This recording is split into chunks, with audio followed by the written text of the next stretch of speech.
क्या उन्होंने ये बात ज़हन में सोच ली है कि जब ये हुकूमत आएगी वो अपोजिशन वाले आएंगे और मतलब इमरान खान साहब पे मुकदमे बनाए जाएंगे।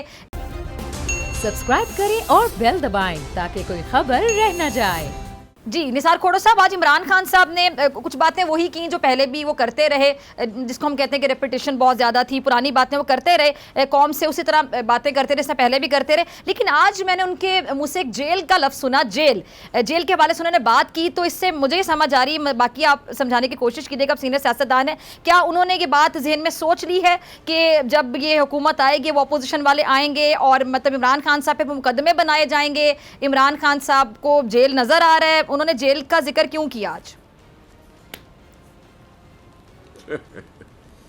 अब 2 दिन के लिए जेल गया तो उसका जिक्र कर रहा है। लोगों ने तो सालों जेल काटी है फिर भी जिक्र नहीं पहले कभी किया ही नहीं ना खोड़ो साहब, आज जेल का जिक्र कर दिया, क्या समझ आता है? देखिए बात मैं नहीं समझता इमरान खान साहब को जेल का इतना दुख है या जेल की इतनी याद सता रही है। उसको याद भी नहीं सता रही ना, उसको शौक है जाने का।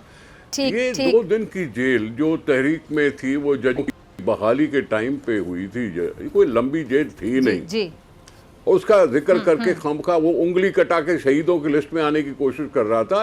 ये गलत बात है, ये गलत बात है। उसको कोई इतना कोई बात नहीं थी। मैं उसको इस तरह से तवज्जो नहीं देता कि जेल याद करवाए और हमें जगा रहा है कि जी मुझे जेल मत भेजना, मुझे जेल मत भेजना। ये देखा जाएगा। मैं नहीं समझता कि हम खामखा कोई इंतकामी कार्रवाई करते हैं जिस तरह से इसने इंतकामी कार्रवाइयाँ की।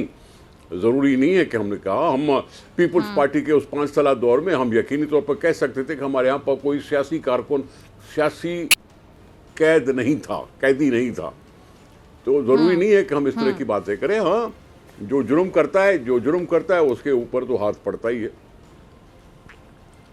ठीक है। अच्छा ब्रिगेडियर साहब, मैं आपकी तरफ आना चाहूँगी, आपने लगारी साहब, खोड़ो साहब दोनों को सुना। ठीक है। ब्रिगेडियर साहब, आप कैसे देख रहे हैं इमरान खान साहब ने जो कौम से खिताब किया, आपको उनकी बॉडी लैंग्वेज, जो उनके चेहरे के तासुरात थे, एक्सप्रेशन थे, वही कॉन्फिडेंस नज़र आ रहा है? फिर उन्होंने कौम से कहा, नौजवानों से कहा कि आपका किरदार है, मतलब सड़कों पर आएंगे, क्या करेंगे, हलकों में भी जाने का सुनने में कह रहे हैं तमाम अपने लोगों को, तो क्या किया जाएगा? कौम से क्या एक्सपेक्ट कर रहे हैं, वो आपको क्या नज़र आ रहा है? डॉक्टर फिजा, देखें उनकी जो पिछले 2-3 दिन पहले स्पीच थी और आज की इसमें इतना फ़र्क तो ज़्यादा नहीं है। बात रेपुटेशन की थी और वो लेटर का जिक्र किया गया बहुत ज़्यादा। वो अपने अवाम को ये बताना चाह रहे थे कि एक सिलेक्टेड गवर्नमेंट और एक इम्पोर्टेड गवर्नमेंट में क्या फ़र्क है। वो अगर आते हैं तो आप लोगों ने क्या करना है, हमने इसको एक्सेप्ट नहीं करना। उन्होंने संडे को कॉल भी दिए कि सब निकलें और जाके बताएं। तो बेसिकली वो ही वांटेड टू पुट प्रेशर, और उस नैरेटिव को जो उन्होंने एक बिल्ड किया हुआ है उसको वो और ऊंचाई पे ले जाना चाह रहे हैं।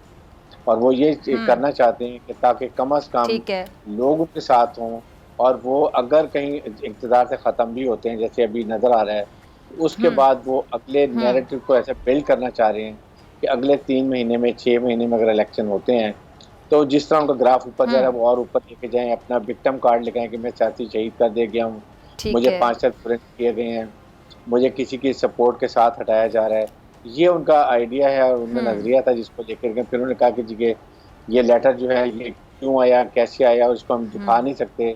तो एक कोड होता है वो जो है वो फिर एक क्लोज हो जाता है, वो नहीं हम करना चाहते। लेकिन उसके बाकी जो उसके दर्जा आते हैं वो ज़रूर बताएंगे। मेरे ख्याल में वो असम्बली में भी इसका ज़रूर जिक्र करेंगे। जब एक दफ़ा वोट ऑफ कॉन्फिडेंस स्टार्ट होता है तो लोग तकरीर करेंगे, फिर कहीं ना कहीं इस लेटर का भी जिक्र है, उसको शायद वहाँ पर इन कैमरा में दिखाया जाए। वो एक बिल्ड कर रहे हैं कि अगर किसी वजह से ये प्रॉब्लम होती है तो फिर कौम साथ उनके खड़ी होनी चाहिए एहतजाज के लिए। सब्सक्राइब करें और बेल दबाएं ताकि कोई खबर रह न जाए।